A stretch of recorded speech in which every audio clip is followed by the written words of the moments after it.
Bienvenue sur la chaîne du Traqueur de livres. Salut les dévoreurs de chouquettes et les mangeurs de livres. Bienvenue sur la chaîne du Traqueur de livres. Aujourd'hui, un roman coup de cœur. Le bureau des affaires occultes de Éric Foissier aux éditions Albin Michel. Paris bouillonne encore des journées révolutionnaires de juillet 1830. Louis-Philippe, le nouveau roi des Français, a mis en place un gouvernement fragile qui tente par tous les moyens de contenir le pays. De toutes parts, cela complote. Il y a ceux qui réclament vengeance, les oubliés, les envieux, il y a tous les autres. Tous ceux qui tentent de survivre dans cette ville frondeuse, pleine de vie, et qui est à l'aube de changements majeurs. Les inégalités sont monstres, tandis que les grandes familles tentent de garder leurs rentes et privilèges, les crèves de faim essayent de survivre dans la fange. Et puis, il y a Damien, ce jeune garçon qui remplit ce journal. Victime du vicaire, bourreau sadique, qui le maintient prisonnier dans une cave. Victime oubliée, qui essaie de survivre à travers des mots et qui attend. Un homme le cherche partout. Lui seul le suit à la trace et connaît l'existence de Damien. Plusieurs fois déjà, il a loupé le peu. Le seul homme qui le suit est le jeune inspecteur de service des mœurs, Valentin Verne. Il travaille pour la brigade de sûreté fondée quelques années plus tôt par Vidocq afin d'être plus efficace dans la chasse au crime. L'inspecteur Verne est un mélange de rigueur ascétique et de fougue, voire de férocité quand le besoin s'en fait sortir. Autant agile physiquement et intellectuellement, il représente une nouvelle génération de policiers. Implacable dans sa traque des criminels, il se sert aussi de la science pour chercher et trouver des preuves et des solutions. Cela fait de lui un enquêteur doué et respecté, y compris par des mouches redoutables, elles aussi. Avant de choisir la police, il a suivi pendant des années des études de pharmacie, dans lesquelles il excellait. Le décès brutal de son père lui a fait changer d'avis. Un jeune homme de la haute société meurt brutalement sous les yeux de ses proches. Aucune explication rationnelle n'explique cet acte. Le père, un homme influent de la haute société, se sert de son influence pour que l'on nomme un enquêteur efficace. Valentin Verne se retrouve parachuté dans un nouveau service, le bureau des affaires occultes. Dès les premiers interrogatoires des différents protagonistes, il découvre les influences du mysticisme et de l'irrationnel. Son instruction le rend rationnel et imperméable aux charlatans de tout poil, très en vogue en cette période. Plus son enquête avance, plus les sphères élevées se trouvent imbriquées dans cette mort. D'autres morts arrivent.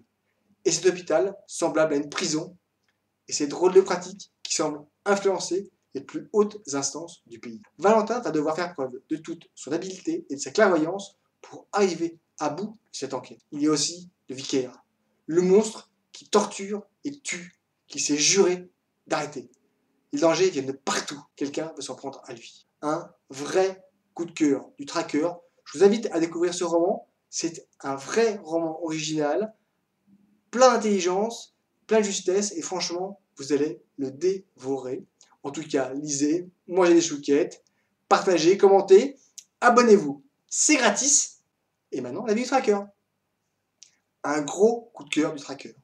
Un thriller historique palpitant qui nous fait découvrir un nouveau personnage, l'inspecteur Valentin Verne. Un enquêteur qui utilise des moyens modernes, mais qui n'hésite pas à utiliser les armes et les poings quand il le faut. Un mélange passionnant que l'on découvre tout au long de l'enquête.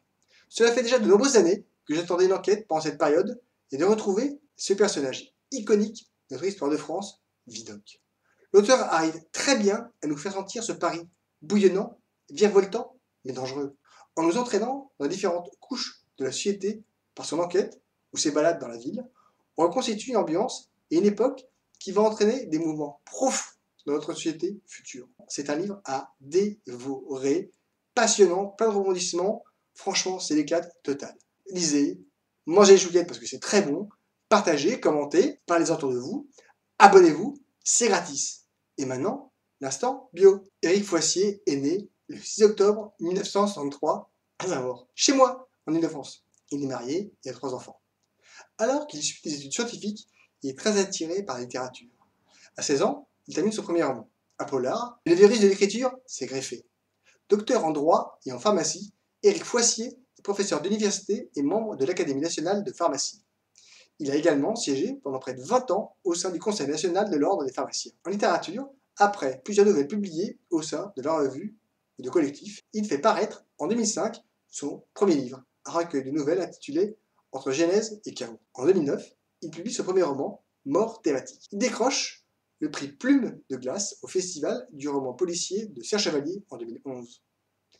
Auteur éclectique, Éric Foissier alterne ouvrages de littérature générale qui signe désormais du pseudonyme d'Yves Magne et romans policiers ou romans historiques qu'il signe de son patronyme.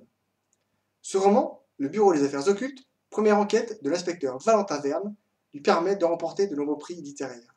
Prix Maison de la Presse, prix Christ Noir, du meilleur polar historique de l'année, prix Lire sous les étoiles.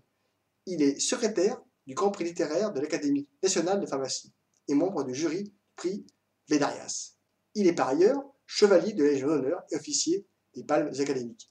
Bref, c'est une tronche qui sait écrire, qui est intéressant, plein d'humour, plein de rebondissements. C'est vraiment un roman à découvrir. Mangez chouquettes, lisez, likez, partagez, parlez-en autour de vous. Abonnez-vous à la chaîne, c'est gratis. Éclatez-vous, à bientôt, salut! Le Bureau des Affaires Occultes de Éric Foissier aux éditions Albin Michel.